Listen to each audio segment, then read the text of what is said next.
Retrofitting the Purion 200 on the smart system? In this video, I will show you how to do this very easily by yourself.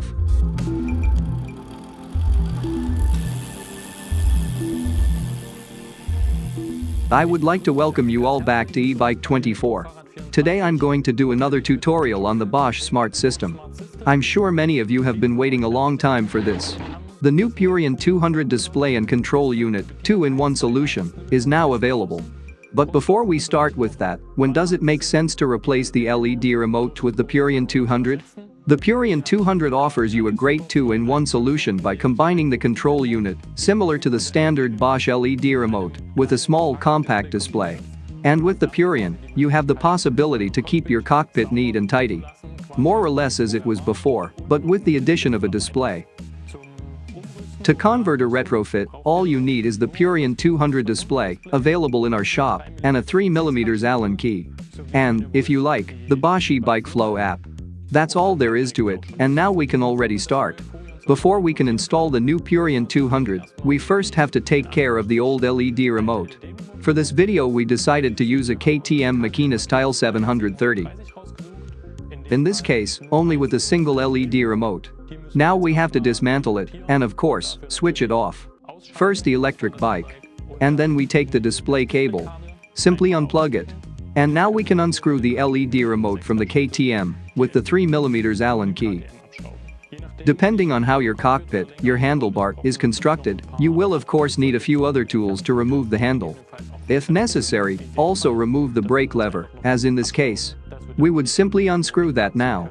We can then remove the LED remote from the handlebar and then retrofit the Purion 200. Once you have unscrewed everything, remove the LED remote from the handlebar. Of course, you should store it somewhere safe, in case you ever want to sell the bike and use the Purion 200 on another bike, or maybe you just want to exchange it again. Of course, you can always install it back here.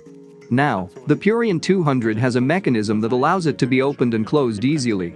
That means we can already mount the brake lever and the handle. And then we will check where exactly we want to mount the Purion 200 on the handlebar. When you have adjusted your cockpit again, you can take the Purion 200 and simply clamp it in the desired position. In this case, I would do it here. This way I can access all the buttons easily. The Purion 200 is big enough to fit over the brake lever clamp, and I think that's how I'll mount it here now. When you finally screw it on, make sure you have a good angle, where you can read it off while you're driving. Especially if the weather conditions are bad or the sun blinds you. Of course, this can be adjusted afterwards without any problems. And then just screw it tight. Check again that you can reach all the buttons you need on the road. If everything fits, screw it on hand tight. Make sure that nothing wobbles around here. When you have tightened it properly, simply take the free open display cable, which is still coming from the motor, and plug it into the Purion 200. If you now notice that it does not quite work with the handlebar, with the rise, because you cannot reach it properly, you can loosen it again a little. Then turn the Purion upwards. Then you will see the marking much better, which is here highlighted in white. Now you can connect the cable to the Purion and turn it to the position that suits you. Then tighten the Purion display again with the 3mm Allen key.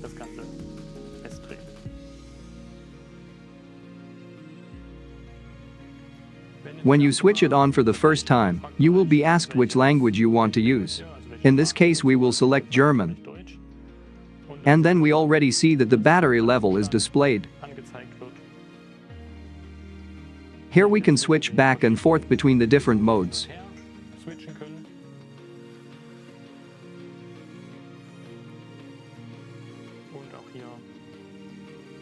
And here we can also easily switch between the different displays of riding time, range, e-bike battery, performance, and so on.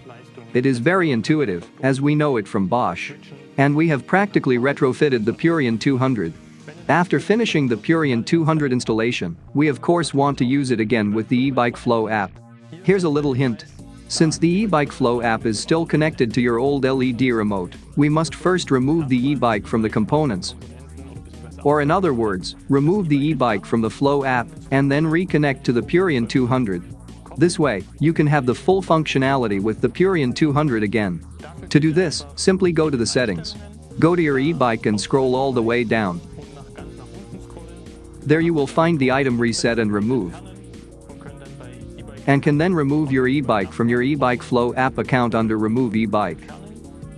Once this is done, you can directly pair a new e-bike, or in this case your old e-bike, again. Now select the Purion 200 control unit and follow the step-by-step instructions as usual.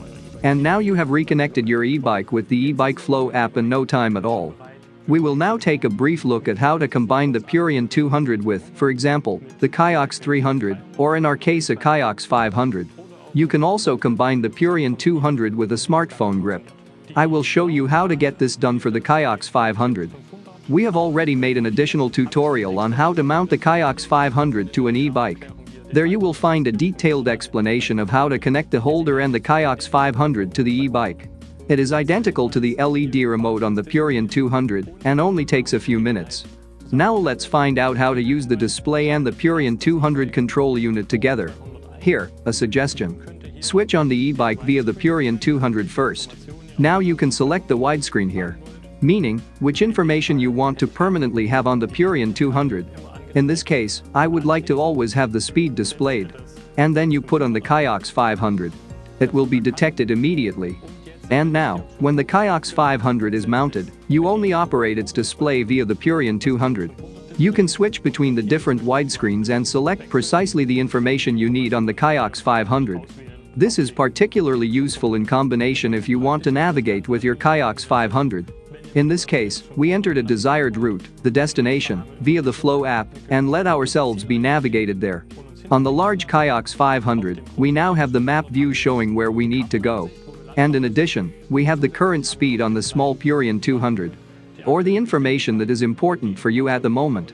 What you said at the beginning on the Purion 200, in other words. I think this is a really great solution for combining the Purion 200 with the Kiox 500 or a smartphone grip or a Kiox 300. We just finished the first spin with the Purion 200 and Kiox 500 combination.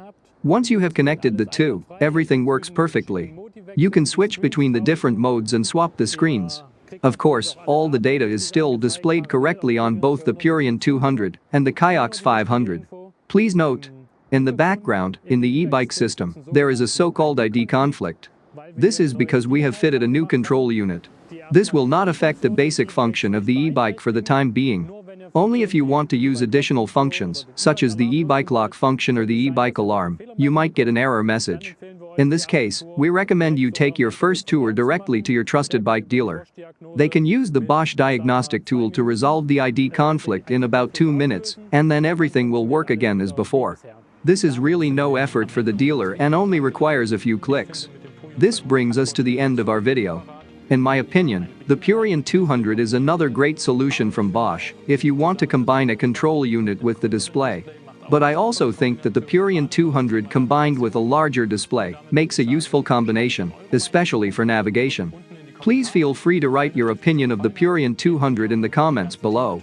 If you liked the video, give it a like. This really means a lot to us.